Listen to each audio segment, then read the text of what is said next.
Bienvenue à toutes et tous.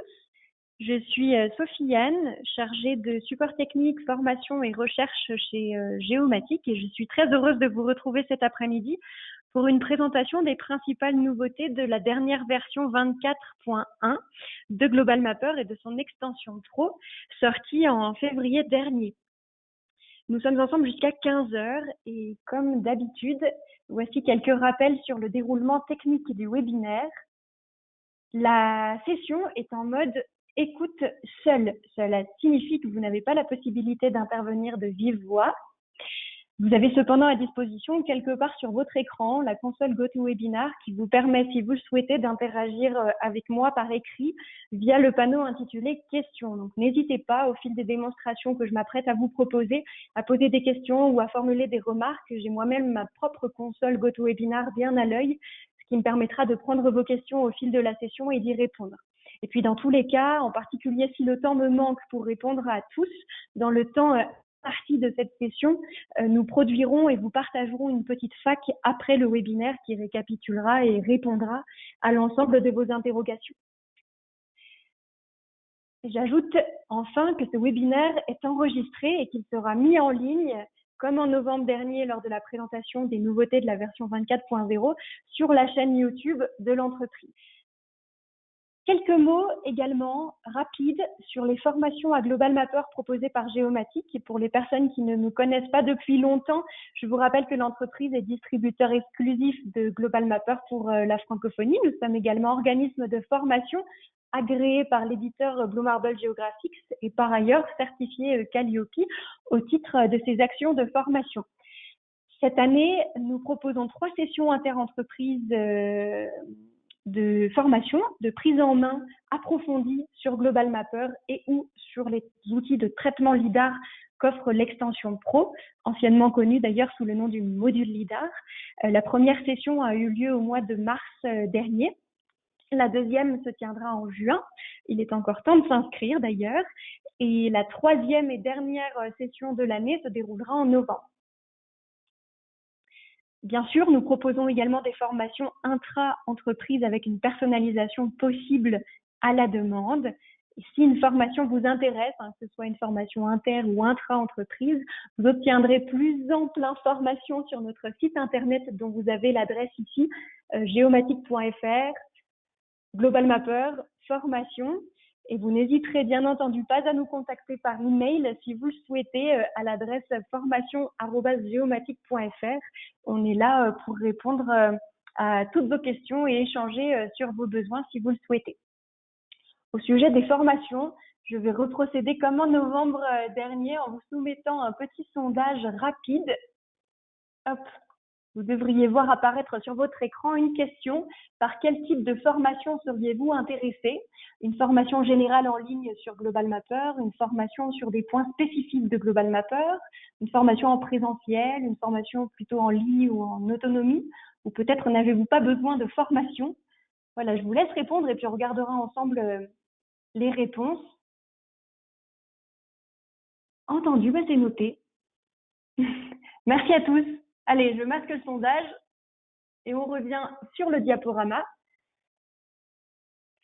Quelques mots également sur les événements à venir pour Géomatique et puis ses utilisateurs en cette année 2023. Très rapidement, la journée francophone de Global Mapper Pro s'est tenue en ligne et avec succès le mercredi 5 avril dernier. Son enregistrement il sera disponible la semaine prochaine au plus tard sur la chaîne YouTube de l'entreprise. Vous y trouverez 3 témoignages vraiment passionnants d'utilisateurs de Global Mapper exerçant, alors 2 exerçant en collectivité territoriale, l'un dans le domaine de la défense et 2 autres dans le milieu de la recherche. On vous a également proposé 2 démonstrations de trucs et astuces. Donc, n'hésitez pas à aller y jeter un coup d'œil. Ce sera très prochainement mis en ligne. Également, ce mois d'avril, figurez-vous que Géomatique fêtait ses 25 ans d'activité.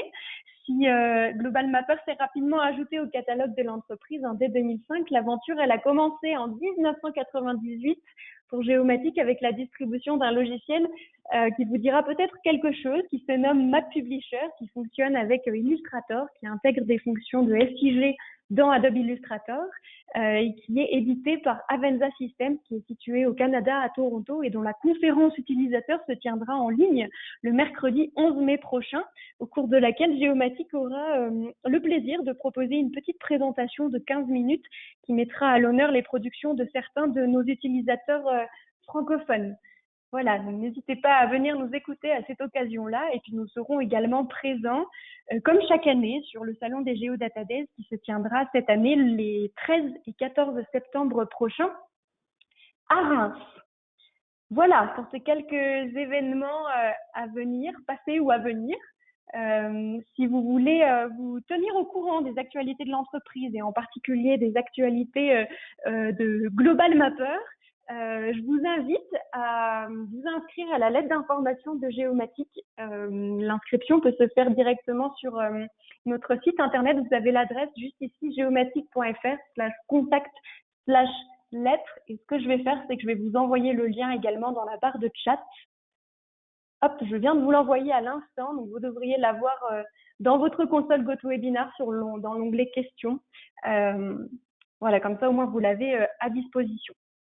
Alors, le programme de ce jour, quel est-il? Eh bien, je commencerai par présenter les principales nouveautés de la version standard, tout d'abord de Global Mapper 24.1, en vous montrant notamment la possibilité de créer des modèles d'élévation relative, la possibilité d'intégrer des encarts de cartes dans l'éditeur de mise en page de Global Mapper, ainsi que les améliorations des méthodes de rééchantillonnage des rasters. Ça, c'est la première partie. Je proposerai ensuite une présentation des principales nouveautés de la version Pro de Global Mapper 24.1. Nous parlerons en particulier des nouveaux filtres de convolution. Nous nous intéresserons au constructeur de scripts en langage Python, qui est un outil encore en version bêta, mais déjà extrêmement intéressant. Nous verrons que l'outil de classification par segmentation a été amélioré, notamment pour la classification des objets tels que les poteaux. Nous jetterons un coup d'œil aussi aux fonctions de création et de traitement des nuages de points, avec une présentation du tout nouvel assistant de l'outil Pixels 2 Points et également de l'outil de comparaison des nuages de points, qui n'est pas un nouvel outil du tout, mais qui présente deux options qui, elles, sont nouvelles. Donc, je vous les présenterai. Et je terminerai avec quelques mots sur le gestionnaire des données mobiles, auquel un visualisateur a été ajouté, en plus de quelques nouvelles options concernant la fusion des données. Voilà pour le programme du jour. Dernier petit sondage, deuxième et dernier sondage avant d'entrer dans le vif du sujet promis. Je suis juste curieuse de savoir actuellement quelle version de Global Mapper est-ce que vous utilisez. Donc, à nouveau, la fenêtre devrait avoir changé avec une nouvelle question. Actuellement, quelle version de Global Mapper utilisez-vous? Est-ce que vous êtes déjà sur la version 24.1? Que vous êtes encore sur la version 24.0 ou peut-être sur une version 23, soit la .0, soit la .1? Peut-être êtes-vous encore sur une version plus ancienne ou peut-être n'utilisez-vous pas Global Mapper. Vous avez tous ces choix à votre disposition. Je vous laisse répondre et puis comme tout à l'heure, on regarde les résultats rapidement. Et on constate alors que vous utilisez, pour certains, la version 24.1 déjà, 24.0 et encore pas mal d'entre vous qui êtes encore sur la version 23. Donc l'objectif du jour est de vous donner envie de télécharger de suite la 24.1. Allez, c'est parti. Je ferme le sondage. On revient à mon diaporama et on va commencer avec le premier point, donc les modèles d'élévation relative. Basculer dans Global Mapper, l'interface a changé. Vous êtes ici dans Global Mapper Pro 24.1 et on a ici un modèle numérique de terrain au niveau de la rivière du Missouri. Et c'est donc à partir de cet exemple-là que je vais développer la petite démonstration qui suit pour vous introduire les modèles d'élévation relatifs qu'il est désormais possible de créer dans Global Mapper et qui sont très différents des modèles numériques de terrain et en même temps assez similaires de ces modèles numériques de terrain. Ils rendent en tout cas compte de l'altitude dans une couche raster, mais au lieu d'afficher l'altitude par rapport au niveau de la mer, la valeur, elle est déformée en quelque sorte pour représenter l'altitude localement par rapport à la rivière, afin de mettre en évidence les altitudes inférieures et ignorer les altitudes les plus élevées. Donc, ce type de modèle, il va vous permettre d'examiner des éléments linéaires tels que des rivières, mais on pourrait aussi envisager d'autres choses comme des autoroutes, par exemple, ou autres. Donc, dans cet exemple-ci, on souhaiterait examiner l'évolution du lit de la rivière. Et pour cela, il faut au préalable avoir une entité de ligne qui décrive l'environnement qu'on souhaite ici étudier. Et donc, cette entité de ligne, je l'ai juste ici. Vous voyez, je vais la faire apparaître en centre de contrôle. Hop là. Il nous faut la sélectionner avec l'outil numériseur. Hop. Alors, pas besoin d'ailleurs que les altitudes soient associées au vertex qui compose cette entité de ligne. Hein. C'est pas du tout une obligation.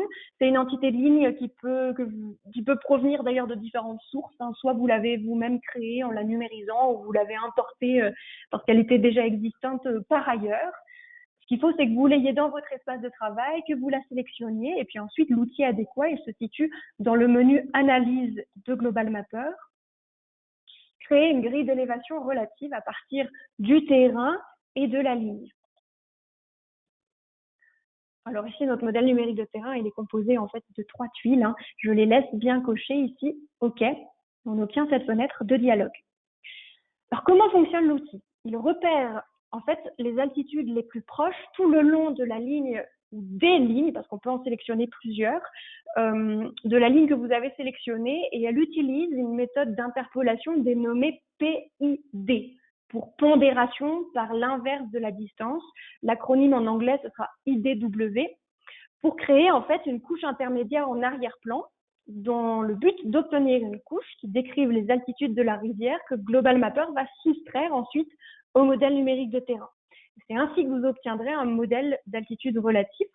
Donc, les paramètres de cette fenêtre ici sont eux qui vont avoir un impact sur la façon dont cet échantillonnage intermédiaire va être effectué. On peut laisser les paramètres par défaut qui fonctionnent plutôt bien. Je vais peut-être quand même décrire rapidement les différentes options qu'on a ici à l'écran. Espacement d'échantillons. Tout d'abord, alors vous êtes amené à nommer la couche de sortie. Hein. Vous pouvez laisser le nom proposé par défaut ou vous pouvez la renommer sans problème.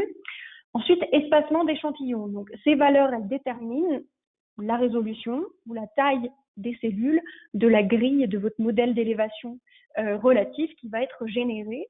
Laissées par défaut, ces valeurs, elles seront identiques à celles des couches terrain ou de la couche terrain qui est spécifiée en entrée. Ensuite, ligne de référence, on définit ici une valeur d'espacement par rapport à la ligne pour l'échantillonnage. Plus la valeur sera petite, plus le résultat sera précis, mais ça se traduira par un temps de traitement un peu plus long. Ensuite, vous avez 2 options. La première ici, vous voyez, générer une couche d'altitude moyenne qui va vous permettre de créer la fameuse couche intermédiaire dont je vous parlais il y a quelques instants. Vous pouvez décider de la générer en cochant l'option sans forcément aller plus loin dans le paramétrage de la fenêtre, simplement pour voir le rendu et puis ainsi être en mesure de mieux paramétrer ces différentes options. Vous avez aussi la possibilité d'enregistrer les statistiques ici. En cochant cette option, vous allez générer un fichier au format CSV qui répertorie les altitudes moyennes calculées dans cette fameuse couche intermédiaire. Voilà. Bon, vous avez aussi à disposition des réglages plus avancés que je vais laisser ici par défaut. Et je vais faire comme si je cliquais sur OK. Je vais pas le faire parce que j'ai déjà généré le résultat dont le temps de création prend un tout petit peu de temps. Donc, pour gagner du temps, je l'ai fait en amont. Donc, c'est comme si on cliquait sur OK, mais je ferme la fenêtre de dialogue et je vais vous montrer les résultats que l'on obtient. Alors, je vais masquer ici mon entité de ligne et les résultats, en fait, ils sont présents dans ce groupe REM Analysis. Je vais le déployer, vous voyez, et donc, hop, juste ici, on a la couche intermédiaire. dont je vous parlais juste avant. Et puis, le résultat final qui nous intéresse, c'est celui-ci, qui visuellement est vraiment très joli. Hein. À l'œil, on a quelque chose d'assez agréable et qui rend compte, en tout cas, facilement des anciens passages du lit, de la rivière ou des zones aussi d'érosion. Alors pour le coup, là, je vais zoomer un petit peu. Vous voyez, ça rend compte de tout ça de manière beaucoup plus efficace que le simple modèle numérique de terrain, grâce à ce nuanceur un peu particulier dont vous avez une représentation ici sur la gauche. Hop. Voilà. Alors, ce nuanceur, il est appliqué par défaut. C'est le nuanceur qui est appliqué par défaut. Vous voyez que par défaut sur la couche, parce que vous voyez que le nuanceur du projet Global Mapper, c'est bien le nuanceur Atlas. Donc, quand on crée ce type de couche, ces modèles d'élévation relatif, en fait, le nuanceur est appliqué sur la couche en particulier. Ça, c'est quelque chose que vous pourrez constater dans les options de la couche. Donc là, vous voyez, je vais double-cliquer sur la couche dans le centre de contrôle. Je reste sur l'onglet Affichage. Et vous voyez, tout en bas, vous avez le champ nuanceur. Et là, on est directement placé sur ce nuanceur REM Shader. Voilà. Qui fait que ce nuanceur-là s'applique, quoi qu'il en soit, sur cette couche dans l'espace de travail de Global Mapper.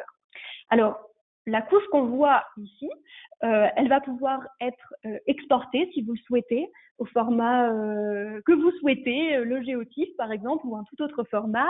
C'est une couche que vous allez pouvoir visualiser comme un modèle numérique de terrain dans la vue 3D de Global Mapper. C'est aussi quelque chose que vous allez pouvoir imprimer. C'est une carte destinée à être imprimée. C'est tout à fait possible. Vous passerez par l'éditeur de mise en page de la carte. Alors, ces gros aplats de violet qu'on a du coup de manière assez abondante sur la couche, ça peut prendre pas mal d'encre au moment de l'impression. Donc peut-être que ce nuanceur n'est pas le plus adapté. Comment faire du coup pour obtenir un nuanceur pour ce type de couche personnalisée? Je vous montre ça rapidement. Ça se fait de manière très très simple. Si vous avez déjà l'habitude de personnaliser un nuanceur pour les modèles numériques de terrain classiques, vous allez voir que ça fonctionne presque de la même manière. Donc là, je me rends dans la liste déroulante du nuanceur de Global Mapper. Et je vais cliquer ici sur « Ajouter un nuanceur personnalisé ». Hop, on peut le renommer si on le souhaite. Là, je vais laisser le nom Custom Shader 3 par défaut. Et donc, je vais repérer mes valeurs minimum et maximum.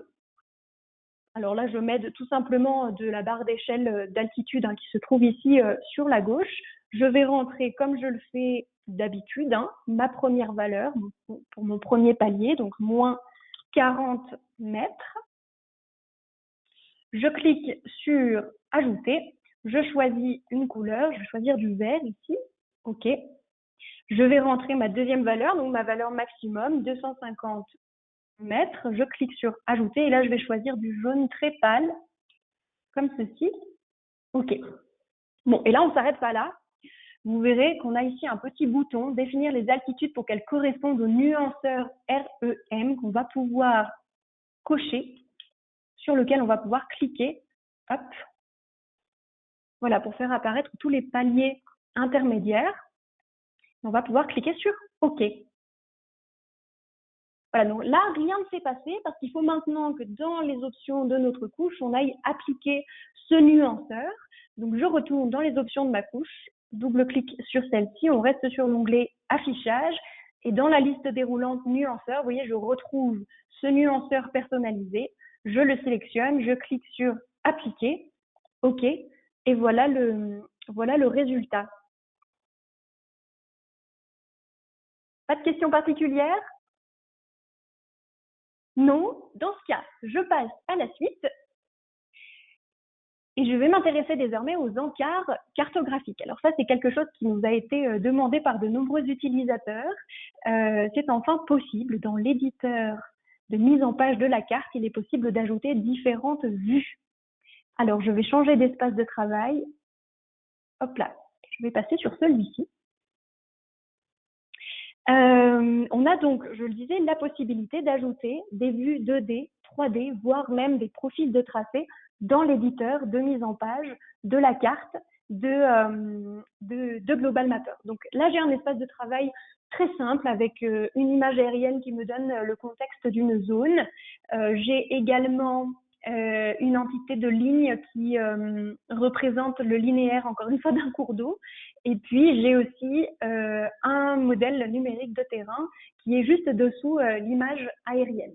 Et donc, on peut obtenir différentes vues. Là, dans la vue principale de Global Mapper, on peut faire intervenir le visualisateur 3D pour regarder cela en 3D. Hop. Voilà, comme ceci, par exemple. Donc là, voilà, on peut naviguer sur notre modèle numérique de terrain à notre guise via le visualisateur 3D. Si je convoque à nouveau mon entité de ligne et que je veux désormais obtenir un profil de tracé tout le long de ce linéaire, eh bien, je vais pouvoir convoquer l'outil profil de tracé. Donc, je sélectionne l'entité de ligne, je fais un clic droit n'importe où sur la carte et je me rends dans le menu Analyse, profil de tracé.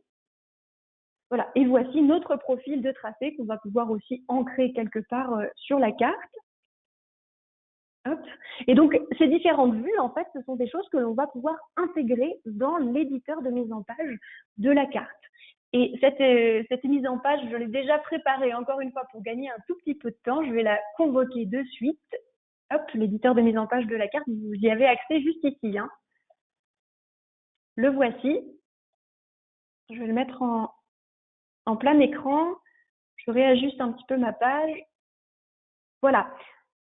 Alors, moi, ce que je voulais dans la vue principale, je vais y arriver. Hop, c'est peut-être plutôt masqué. Hop. Ma vue 3D, comme je l'ai préparée en amont. Voilà ce que ça donne une fois qu'on a mis en page la carte. Donc, pour ce qui est de la vue principale, moi, ce qui m'intéressait, c'était d'avoir l'image aérienne avec le linéaire bien visible au centre de la page. Donc, ça, c'est quelque chose qu'on pouvait déjà faire avant depuis très longtemps. Mais vous voyez qu'on a deux éléments qui attirent notre attention parce que juste qu'avant la version 24.1 de Global Mapper, ce n'était pas possible. On a la possibilité maintenant d'ajouter différents encarts, d'autres vues dans une même page de l'éditeur de mise en page de la carte. En particulier ici la vue 3D, vous voyez, et puis le profil de tracé que j'ai ajouté. De quelle manière? Simplement en faisant un clic droit sur la page, exactement comme lorsque l'on souhaite intégrer du texte sur une page ou bien une barre d'échelle ou une flèche nord ou une image. Là, je fais un clic droit n'importe où sur la carte. Hop, et je clique sur insérer. Vous voyez désormais, on a accès à ce champ élément d'encart de carte qui nous donne accès à cette fenêtre qui va nous permettre d'intégrer soit une deuxième vue 2D ou une troisième vue 2D, autant que vous voudrez, une vue 3D ou bien un profil de tracé. Et c'est ce qui sera présent dans le profil de tracé actuellement ouvert dans votre Global Mapper qui sera intégré dans votre mise en page. Sachant que maintenant qu'elles sont intégrées, ces vues, elles sont statiques. Et ça, c'est très intéressant parce que vous pouvez donc mettre en page ces différentes vues, revenir sur l'interface principale de Global Mapper, poursuivre vos analyses, effectuer d'autres profils, changer l'orientation de votre vue 3D, changer même la couleur d'arrière-plan ou autre. Les vues que vous aurez intégrées dans l'éditeur de mise en page, elles ne bougeront pas. Elles restent bien statiques. Après, si vous voulez les mettre à jour, bien sûr, c'est tout à fait possible. Il faudra venir les sélectionner comme je le fais ici. Vous ferez un clic droit sur cette vue. Vous allez dans Propriétés. Et vous voyez là, vous avez un petit bouton qui vous suffira de cocher Mettre à jour l'encart pour mettre à jour la vue. Donc, ça écrasera l'actuel et ça prendra la vue qui est actuellement présente dans l'interface de Global Mapper. Voilà pour cette présentation relative à la création des encarts de cartes dans l'éditeur de mise en page de Global Mapper. Et je vais rester sur cet espace de travail, non pas pour continuer sur l'éditeur de mise en page de la carte, on a fait le tour, mais simplement pour profiter de cette entité de ligne pour vous montrer qu'il est désormais possible de découper des entités de ligne à partir de leurs extrémités en rentrant une distance particulière. Ça, c'est aussi une option qui a été demandée par de nombreux utilisateurs depuis déjà un sacré paquet de temps et qui désormais est possible. Donc, je vous illustre ça de suite. Je vais masquer mon image aérienne. On va mettre la ligne au centre de la carte. Hop là. Vous voyez, là, je l'ai bien sélectionnée et je voudrais la raccourcir, cette ligne, de, par exemple, 2 km de chaque côté. Vous voyez, donc à partir du point de départ de la ligne, à partir du point d'arrivée aussi, je voudrais raccourcir mon entité de ligne sur une distance de 2 km. Comment fait-on pour effectuer ce genre d'opération? Eh bien, on sélectionne l'entité de ligne et là, on va convoquer le menu contextuel de Global Mapper. Donc, clic droit n'importe où sur la carte. On va dans Fonction, recadrer, combiner, scinder. Et là, vous avez ce nouvel outil, découper les lignes sélectionnées à partir des points de terminaison, qui vous donne accès à cette fenêtre de dialogue extrêmement simple. Soit vous demandez à découper au début de la ligne, soit à la fin de la ligne, soit des deux côtés. Je vais choisir cette option. Je vais rentrer une valeur de 2 km. Hop, je clique sur OK. Regardez bien mon entité de ligne. Hop, ça a été très fugace, mais la ligne a bien été découpée sur ces deux extrémités sur une distance de 2 km, donc de chaque côté. Voilà, donc c'est une entité de ligne que vous allez pouvoir ensuite exporter si vous souhaitez la partager après modification à un autre utilisateur, par exemple. Il ne faudra pas oublier de bien l'exporter, mais c'est une action aussi qui n'est pas irrémédiable. Vous pouvez bien sûr revenir en arrière au moyen du fameux CTRL Z, qui est désormais possible, je vous le rappelle. On peut revenir en arrière. Juste pour mémoire, vous avez accès dans le menu édition de Global Mapper à ces outils d'annulation ou de rétablissement des dernières opérations, avec un accès aussi au gestionnaire d'annulation et de rétablissement de vos différentes actions tout au long de votre process de travail.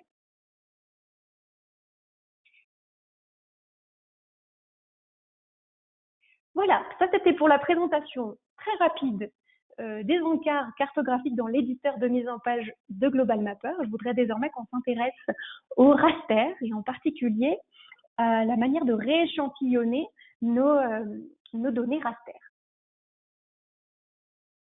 Je vais changer à nouveau d'espace de travail. Le rééchantillonnage, c'est une manière de manipuler donc, des données raster. Dans cet exemple, je vais utiliser une méthode relativement simple et disponible dans la version standard de Global Mapper, avant d'examiner un outil plus avancé qui se trouve dans la version Pro, et ce sera à ce moment-là qu'on basculera du coup sur la présentation des nouveautés de la version Pro de Global Mapper. Bon, il s'agit en quelque sorte d'une manière ici de modifier une couche raster, qu'il s'agisse d'une image ou d'une couche d'altitude, pour mettre en évidence des entités, des objets particuliers que l'on souhaite étudier sur une zone. Ici, on est dans le Nevada, aux États-Unis, et on observe alors qu'on a de la végétation, moyenne, on a des arbustes en fait. Dans ces endroits-là, on a des petits arbustes, on a du milieu urbain, on a quelques fermes isolées. Je voudrais utiliser une méthode de rééchantillonnage ici pour rendre plus identifiable, plus aisément identifiable l'ensemble de mes arbustes. Et pour ce faire, je vais donc me rendre dans les options de la couche. Donc, je me rends dans le centre de contrôle, double-clic sur la couche et on reste sur l'onglet affichage. Vous voyez, on va descendre tout en bas. On n'était pas loin tout à l'heure. Dans le champ rééchantillonnage, on a la possibilité désormais d'accéder à différentes options qui n'étaient pas disponibles avant la version 24.1, dont par exemple l'option Sharpen ou Sharpen 2 ou Sharpen High Pass. Hop. Donc, l'un ou l'autre ici, ce sont des filtres de netteté ici, qui fonctionnent en 3x3 uniquement et qui vont vous permettre d'accentuer les différences d'une valeur avec ses voisins en accentuant les contours entre les objets. Ça va rendre plus visibles les petits détails. Si vous choisissez Sharpen 2 ici, qui fonctionne en 3x3 toujours, ça va appliquer un filtre plus agressif que le précédent. Voilà, et celui-ci, High Pass, Il est souvent utilisé pour l'amélioration des contours de vos images. Il va accentuer les différences de valeur des pixels par rapport à leurs pixels voisins en calculant une somme pondérée pour chaque pixel de l'image à l'aide d'un noyau de voisinage. Voilà, bon, là, moi je vais choisir celui-ci. Je clique sur appliquer. Regardez bien ce qui va se passer ici. Hop, voilà, on a nos arbustes qui ressortent mieux. Bon, ça c'est une manière de faire pour appliquer ce genre de filtre à partir de la version standard de Global Mapper. La version Pro, elle va vous permettre de créer une autre couche. Donc j'en arrive à la présentation des nouveautés de Global Mapper Pro 24.1 et je voudrais introduire cette fois-ci ce que l'on appelle les filtres de convolution qui nous sont proposés par le menu Analyse de Global Mapper. Je vais changer d'espace de travail. Hop, je vous ai dit que ces méthodes de rééchantillonnage, ces filtres, ils pouvaient s'appliquer aussi bien sur des images que des couches d'altitude. Donc là, on va travailler sur cette couche-ci, qui est donc une couche d'élévation. Et donc, je vous le disais, on ne va pas intervenir dans les options de la couche. Ce qu'on va faire, c'est qu'on va créer une autre couche pour rendre compte de ces modifications, de ces applications de filtres, ce qui est intéressant parce que ça va nous permettre de ne pas intervenir directement sur la couche d'origine et donc de ne pas être obligé, quand on veut voir des différences entre chaque filtre, de devoir basculer entre les options pour pouvoir les comparer. Là, au moins, on pourra comparer chaque couche produite avec un filtre bien particulier. Et donc, pour ce faire, eh bien, on va utiliser un outil qui, je vous le disais, se trouve dans le menu Analyse de Global Mapper et il s'appelle Appliquer un filtre de convolution à un calque. Voilà, donc là, vous avez cette fenêtre de dialogue qui apparaît, qui va nous permettre donc d'appliquer un filtre sur les valeurs de pixels de notre couche raster pour affiner l'image, soit pour détecter des contours, soit pour effectuer des améliorations en se basant sur le noyau. Ces filtres, ils permettent de renforcer la qualité de l'image raster en éliminant les données fictives ou en améliorant la représentation des entités présentes dans nos données. Et ces filtres de convolution, ils s'appliquent à un noyau superposé en mouvement, par exemple 3 par 3. Je l'évoquais tout à l'heure. Il fonctionne en calculant la valeur de pixels en fonction de la pondération des voisins. Là, la couche terrain, je ne l'ai pas présentée, on est au niveau de montagnes qui se trouvent dans le sud-est de l'Oklahoma. On a des formations géologiques un peu particulières qui ont une direction qui va d'est en ouest. Et je voudrais utiliser un filtre qui permette de mettre en évidence ces objets en fonction de leur direction. Et donc, ce qu'on pourrait utiliser ici comme filtre de convolution, ce sont des gradients ou des dégradés. On pourrait commencer d'ailleurs ici avec le dégradé nord. Alors, je vous ai préparé une petite diapo juste qui synthétise ces différents gradients, ces différents dégradés ici. Vous avez plusieurs colonnes. Vous avez donc avec un autre exemple ici. On n'est pas en milieu montagneux, plutôt milieu urbain. Vous avez l'image originale ici en haut, sous forme de couche d'élévation et puis sous forme d'image juste à droite ici. Alors ici avec le dégradé nord, la représentation avec le dégradé sud, est, ouest, nord-est, nord-ouest. Et vous avez la description du noyau juste ici, vous voyez, hop, qui est donc une description de noyau qui va être appliquée par défaut selon vous choisirez ouest, nord-est ou nord-ouest, etc. Mais qui est aussi quelque chose que vous pouvez paramétrer et personnaliser vous-même. Je vous montrerai où est-ce que ça se passe là dans quelques instants. Donc si on choisit gradient nord, hop, je peux ensuite cliquer sur OK. On peut changer la description de la couche ici si on le souhaite. Sinon, par défaut, on aura le nom d'origine de la couche avec le nom du dégradé utilisé. Je clique sur OK.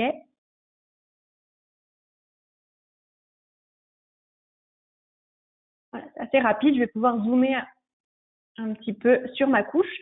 Voilà le résultat que l'on obtient. On va pouvoir comparer ce résultat-là avec la couche précédente en utilisant l'outil de balayage, par exemple. Hop, comme ceci. Voilà, si maintenant on veut tester avec un autre dégradé, on retourne dans le menu Analyse. à nouveau appliquer un filtre de convolution à un calque. On choisit bien la couche d'origine. OK. Là, je vais choisir par exemple un gradient ouest. Si vous voulez le personnaliser, donc créer un nouveau filtre, vous voyez ici, vous avez le petit bouton nouveau filtre. C'est ici que vous allez pouvoir paramétrer les valeurs du noyau. Vous voyez? Hop là. Toc. Donc je laisse gradient ouest, je vais y arriver. OK. Ça, c'est rapide aussi. Voilà la couche que l'on obtient. Hop. Et si on veut comparer maintenant ces deux couches, on peut à nouveau utiliser l'outil de balayage. Hop. Ah. Voilà, comme ceci. Voilà, donc si nous étions géologues, peut-être certains d'entre vous dans l'auditoire le sont, on pourrait profiter du coup de ces différentes vues pour étudier ces formes géologiques très caractéristiques avec ces différentes vues permises grâce à l'outil de création de filtres de convolution. Changeons maintenant un petit peu de vitesse et intéressons-nous désormais à l'automatisation du flux de travail.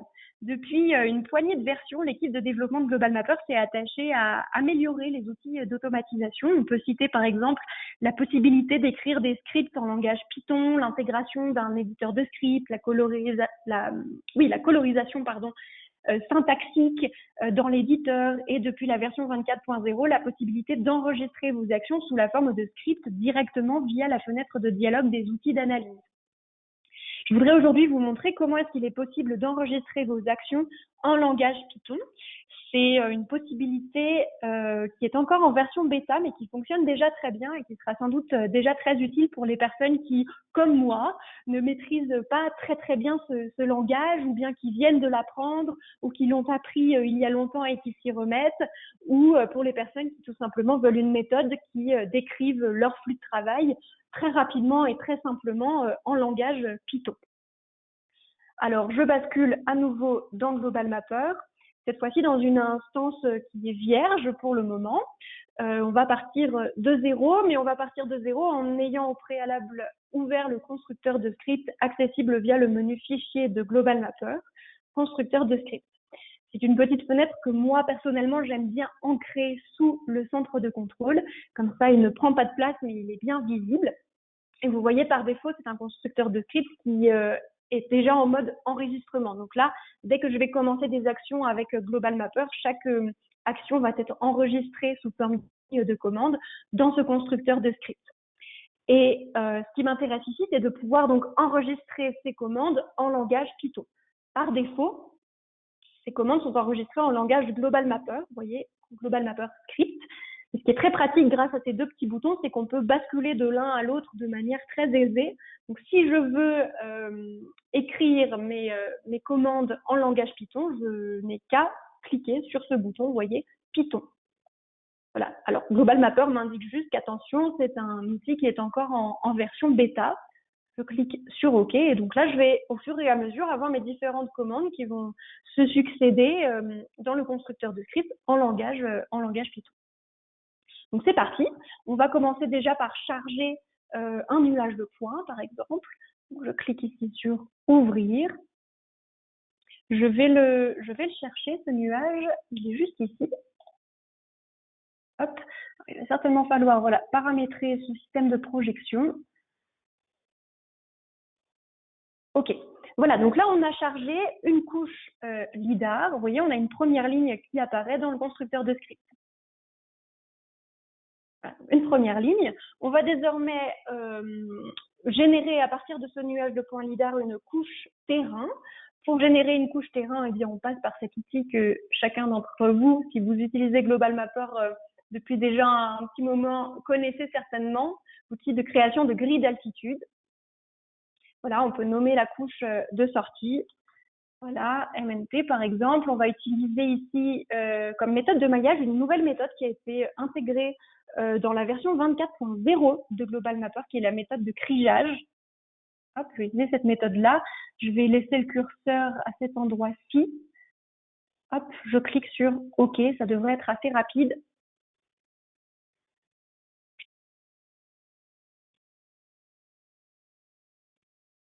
Voilà, donc on a une couche terrain qui apparaît, une deuxième ligne de commande qui se crée également dans le constructeur de script. Troisième étape, on va pourquoi pas générer des courbes de niveau. Allez, c'est parti. Je génère des courbes de niveau. D'ailleurs, au passage, ça c'est aussi une nouveauté qui date de la version 24.0 de Global Mapper. On a la possibilité de créer des courbes de niveau à partir directement du nuage de points qu'on a chargé dans Global Mapper. On n'est pas obligé de passer par l'étape intermédiaire de création d'un modèle numérique de terrain. C'est pour ça qu'ici, vous voyez la couche lidar.las, eh ben, on peut la cocher. Elle est d'ailleurs ici cochée pour pouvoir l'utiliser pour ce type de création de données. Hop. On nomme la couche de destination. On veut des courbes de niveau tous les 5 mètres, par exemple. On clique sur OK. Voilà nos courbes de niveau. Une troisième ligne de commande qui apparaît dans le constructeur de script. Et ce qu'on pourrait faire ici, pourquoi pas, c'est exporter nos courbes de niveau au format shapefile. Donc, clique droit sur la couche, exporter, OK. Je choisis du shapefile, OK. Hop. On détermine un dossier de destination. Je nomme le fichier, enregistrer. OK, vous voyez la quatrième ligne de commande. On pourrait faire la même chose pour le modèle numérique de terrain si on souhaite l'exporter. Genre de données que Global Mapper exporte également très bien. Un format peut-être un des plus communs, le DEM par exemple, le DEM. Hop là, OK, OK.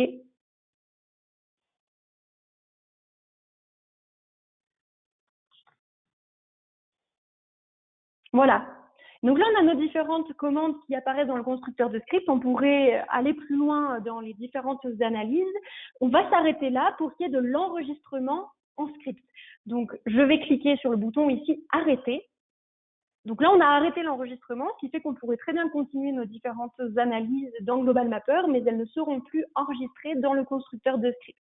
Ce qui est intéressant de voir à ce stade-là, c'est qu'il est possible, si on souhaite, de repasser en langage Global Mapper. Vous voyez, là, je vais cliquer sur le bouton GMS. Hop.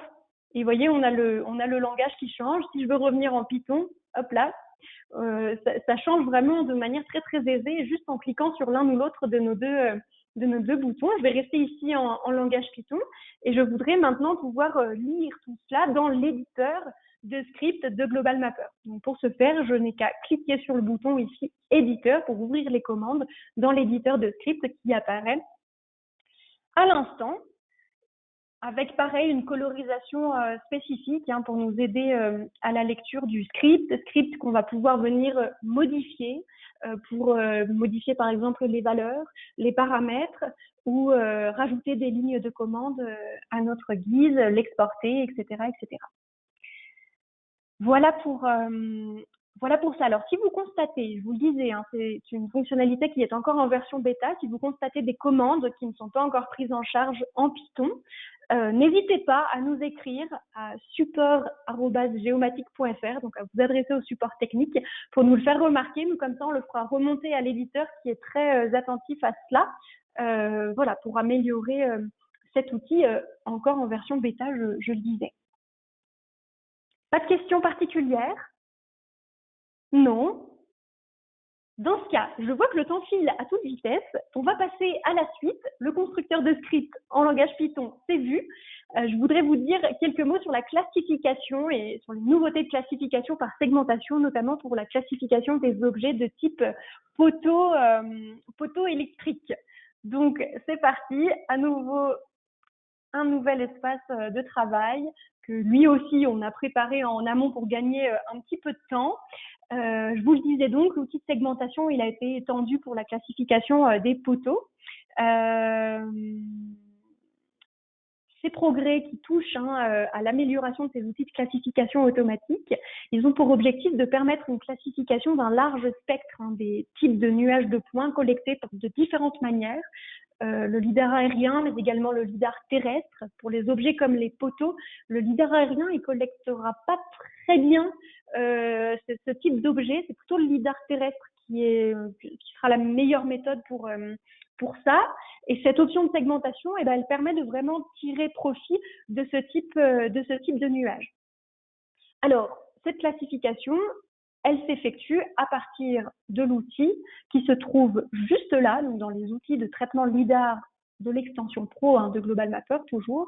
Donc classifier, auto-classifier les points LIDAR non terrestres. On part du principe qu'au préalable, on a bien classifié les points de sol. Bon, là, on est au niveau d'une zone avec du bâti. On voit un nuage de points que j'ai représenté en fonction de l'intensité.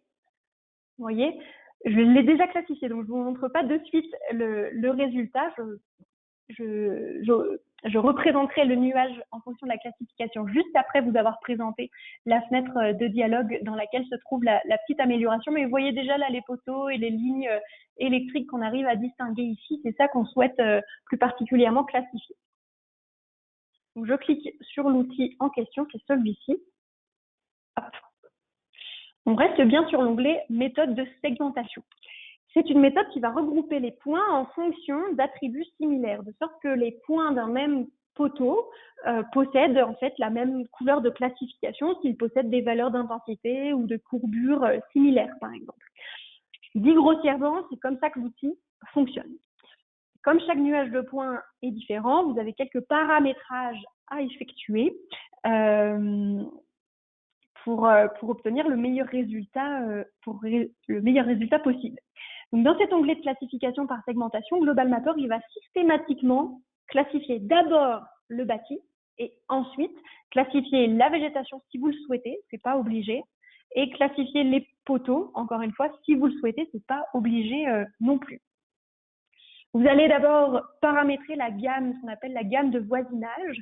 L'analyse en composantes principales qui fait partie du processus de segmentation est utilisée ici pour évaluer les caractéristiques de la surface à laquelle appartient chaque point du nuage. Et cette analyse, elle inclut d'autres points dans un voisinage local et va évaluer les propriétés moyennes qui quantifient la surface en un point. Vous allez spécifier la taille minimum des groupes, donc la taille minimale des clusters, qui va placer un seuil en fait sur le nombre de points requis pour qu'un groupe soit classifié. Et puis, vous allez spécifier également une valeur d'écart type maximum. Donc, les associations point à point sont limitées à celles qui se trouvent dans une distance statistique spécifiée à l'aide de la mesure de similarité. Alors, vous avez aussi des paramètres de classification, en plus des paramètres de segmentation. Vous allez spécifier une valeur de hauteur minimum au-dessus du sol.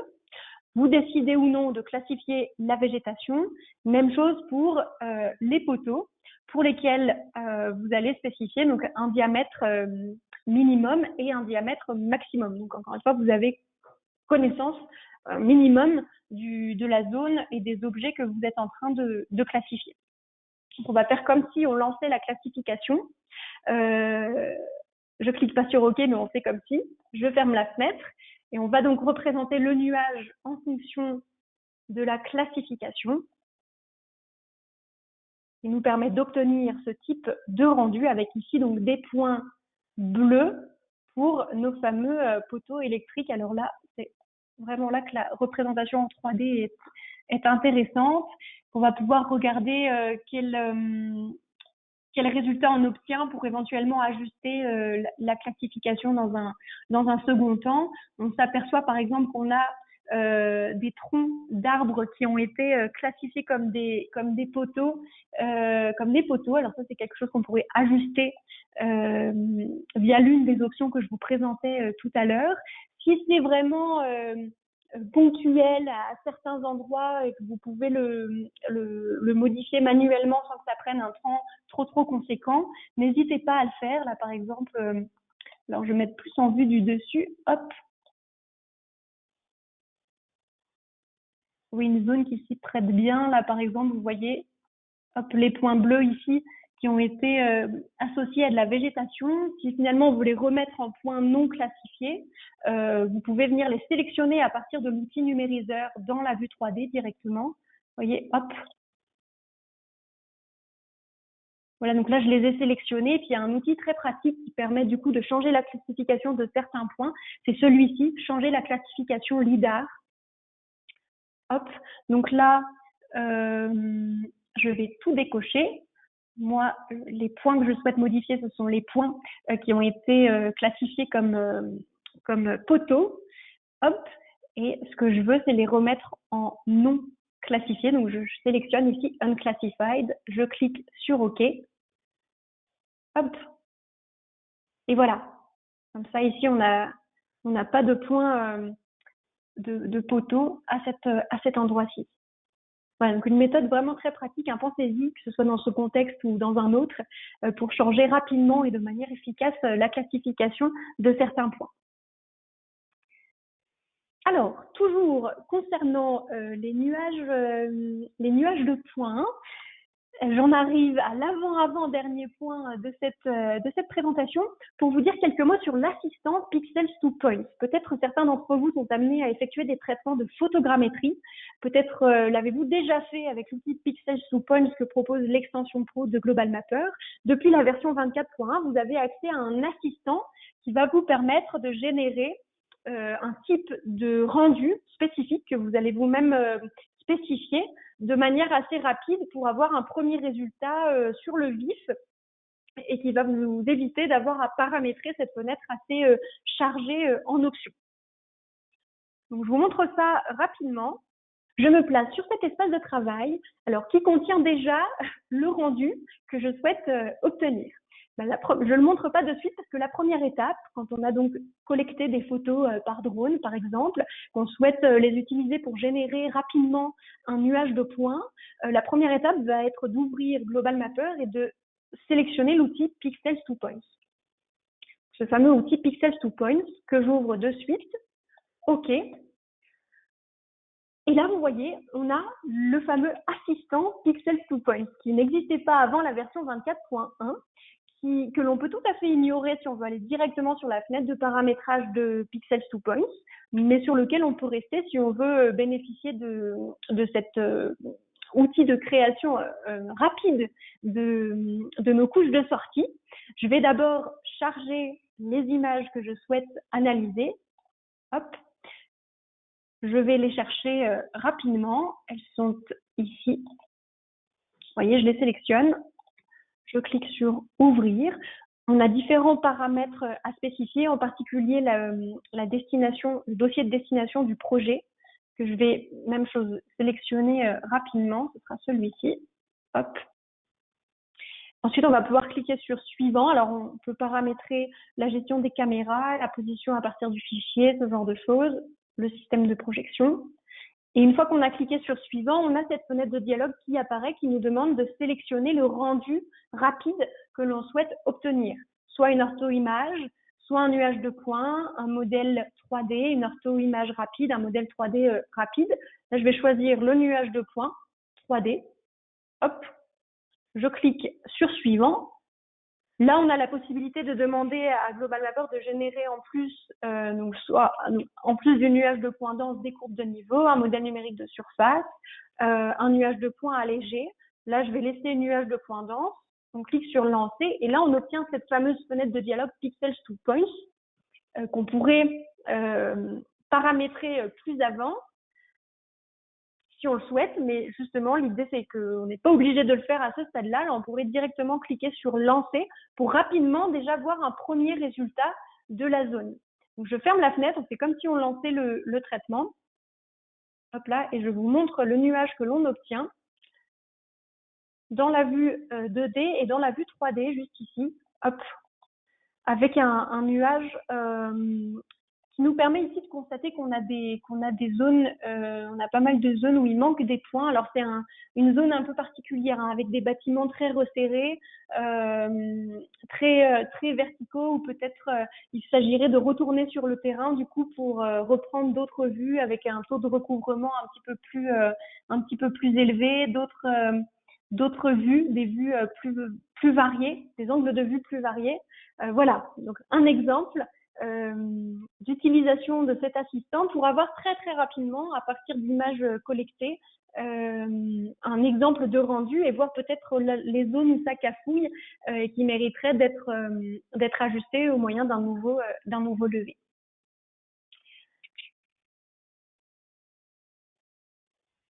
Ça, c'était pour l'assistant. Pixels to Points. N'hésitez pas à aller jeter un coup d'œil si vous êtes amené à effectuer des traitements de photogrammétrie. Je vois qu'il est déjà 15h02. Je vais terminer avec la question de la comparaison des nuages de points rapidement. Et puis, je vous dirai aussi 2 mots sur le gestionnaire des données mobiles. Alors, concernant la comparaison des nuages de points. Alors, je vous le disais en tout début de webinaire, c'est pas un outil qui est nouveau. Comparer les nuages de points, c'est un outil qui existe déjà depuis assez longtemps dans Global Mapper. Par contre, il présente 2 nouvelles options que je vais vous montrer de suite dans cet espace de travail, où là, en fait, on a 2 nuages de points. On a 2 nuages de points. On a un nuage de référence, qui est un nuage produit par l'USGS. Et puis, on a un autre nuage qui a été produit par photogrammétrie, type de traitement qui peut parfois générer certaines erreurs. D'où l'intérêt de pouvoir comparer ce nuage donc issu de photogrammétrie avec un autre nuage de référence qui est donc ici mon nuage de l'USGS. Pour pouvoir effectuer ce type de comparaison, on se rend dans l'outil « Comparer les nuages de points ». Hop. On spécifie bien le nuage de points à comparer, le nuage de points où identifier des changements. Hop là. Et les nouvelles options, elles sont juste en bas, vous voyez, ce sont ces 2-là qui sont déjà cochées. Enregistrer la distance au point le plus proche dans le champ générique. Quand on coche cette option, on va stocker la distance au point le plus proche en mètres sous la forme d'un champ attributaire de type générique qui s'intitulera dist_m dans les valeurs attributaires du point. C'est une valeur qui est toujours mesurée et stockée en mètres, quel que soit le type de données. Et pour visualiser ces valeurs-là, eh bien, on verra qu'on a une valeur, un champ particulier dans la liste déroulante de colorisation du nuage de points lidar. Vous avez aussi la possibilité de générer un rapport de différence. C'est une option qui va nous générer 3 fenêtres dans Global Mapper, on va le voir juste après, pour nous aider à évaluer la distance entre les nuages. Alors, je vais cliquer sur OK. Vous allez voir, ça va se faire en quelques secondes. Alors, on a le nombre de points identifiés ici qui n'étaient pas dans le nuage d'origine. OK, donc on a cette valeur qui nous est proposée dans cette petite fenêtre de dialogue.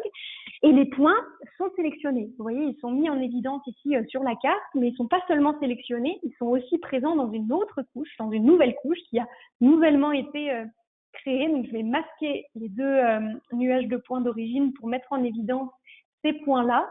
Hop, et vous voyez, j'ai chargé une image aérienne au préalable juste pour voir. Donc là, les zones où on a peut-être des erreurs qui ont été produites. Hop. Donc par exemple ici, par rapport au nuage de l'USGS, on se retrouve avec là, des points au niveau des parkings. Vous voyez, là où on avait des voitures. Peut-être aussi, hop, bien avec l'intensité. Peut-être aussi des erreurs ici au niveau du coin du bâtiment, à cet endroit-là. Hop, voilà. Bon, c'est une première représentation avec une identification des points dans une couche à part dans la vue, dans la vue principale de Global Mapper. On peut aussi obtenir une comparaison de ces 2 nuages grâce aux fenêtres qu'on a sur la droite. Vous voyez, distance aux sources références, avec le premier diagramme qu'on a juste ici, le premier histogramme, qui est la distance entre le nuage source et le nuage de référence, qui examine les sources de données ici de l'USGS. On a des valeurs très basses. C'est ce à quoi on pouvait s'attendre, en fait, avec ici des valeurs, beaucoup de valeurs qui sont toutes à 0. Je vais faire réapparaître peut-être l'ensemble de mes nuages. Ça, je vais le masquer. On va demander à avoir une représentation en fonction de la valeur générique, vous voyez, qui est une représentation corrélée aux couleurs que l'on a sur chacun de nos 2 histogrammes. Donc, beaucoup de valeurs à 0 pour ce qui est de l'histogramme concernant notre nuage de l'USGS. Ça paraît logique, surtout qu'on a des limites de la couche LIDAR du SGS qui dépasse pas mal les données de notre nuage de photogrammétrie, issu de photogrammétrie. Et puis, on a aussi un histogramme pour notre nuage issu de la photogrammétrie, avec ici, vous voyez, une belle cloche, hop, avec une moyenne ici à 0,8. Voilà, donc je vais m'aider de ces différents paramètres-là pour ensuite pouvoir réajuster mon nuage issu de photogrammétrie par rapport au nuage de référence de l'USGS. Et je vais terminer en vous disant quelques mots sur le gestionnaire des données mobiles de Global Mapper. Si vous êtes utilisateur de l'outil, de l'application Global Mapper mobile, hop, j'ai ici dans cet espace de travail quelque chose de très simple. J'ai une image aérienne qui donne le contexte d'une zone et puis une couche qui s'appelle template, qui est vide et qui a été préparée en amont pour des utilisateurs de terrain que j'ai missionné pour aller relever des points sur le terrain à partir de l'application Global Mapper mobile. Je leur ai préparé une couche modèle avec déjà des champs attributaires pré-préparés, préconfigurés pour qu'il n'ait plus qu'à les remplir une fois sur le terrain. Et ce qui est très intéressant avec le gestionnaire de données mobiles de Global Mapper, qui est accessible à cet endroit-là de la barre d'outils du logiciel, c'est que vous allez pouvoir, une fois l'opérateur revenu du terrain, pouvoir fusionner vos données, donc celles que vous aviez préparées avec le Global Mapper de bureau et celles qui ont été collectées via l'application Global Mapper mobile. Donc je clique sur l'outil. Là, vous avez 3 onglets qui vont vous permettre de paramétrer, d'effectuer un lien vers un appareil mobile. Alors ici, je n'ai pas mon téléphone connecté. Si ça avait été le cas, j'aurais pu venir le connecter ici à mon Global Mapper de bureau pour pouvoir directement collecter les données issues de l'application Global Mapper mobile, sans devoir passer par Dropbox ou un transfert par email pour aller rechercher mon fichier exporté depuis Global Mapper mobile. Sinon, eh bien, on passe par le menu import en fichier package. Vous voyez, hop, on clique sur charger. On va chercher donc les données à fusionner. On définit le dossier vers lesquels on souhaite ramener les données. On clique sur OK. On les a du coup juste ici. Et c'est là que vous allez pouvoir alors identifier les données collectées, les différentes entités de points. On a même des informations sur le type de points collectés, les attributs qui leur ont été associés. Et le nouveau bouton, c'est celui-ci, le bouton de visualisation qui va vous permettre d'un côté de visualiser les données à mettre à jour et de l'autre, les données qui ont été collectées sur le terrain pour vous aider de manière la plus simple possible à faire le choix des données que vous voulez réintégrer dans votre espace de travail d'origine et celles que vous voulez au contraire laisser de côté parce qu'elles ne vous intéressent pas ou vous jugez qu'elles sont erronées ou autres. 15h10, il est temps de clôturer cette session. J'espère que celle-ci vous a été instructive et qu'elle vous a donné envie, si ce n'était pas déjà le cas, de tester, d'utiliser cette version 24.1 de Global Mapper. Sachez que vous pouvez la télécharger en complétant ce petit formulaire là qui apparaît sur la gauche de l'écran, accessible sur notre site internet, toujours geomatic.fr. Je vais voir d'ailleurs pour, comme tout à l'heure, vous mettre le lien dans la barre de chat. Voilà, je viens de vous l'envoyer, donc le lien de téléchargement, le lien qui renvoie vers le formulaire de téléchargement de cette version 24.1. Donc n'hésitez pas. N'hésitez également pas à nous faire part de vos retours. Et puis, il est temps pour moi de vous souhaiter une très bonne après-midi et de vous dire à très bientôt pour une prochaine session. N'hésitez pas à revenir vers nous, que ce soit via le support technique. Vous avez ici les adresses auxquelles nous contacter pour toute question, support@geomatic.fr. Pour les formations qu'on évoquait en début de session, également formation@geomatic.fr. Vous pouvez nous contacter au service vente et info, bien entendu, on est là pour vous répondre et on le fera avec plaisir. Je vous remercie de votre attention et je vous souhaite une très bonne après-midi. Au revoir.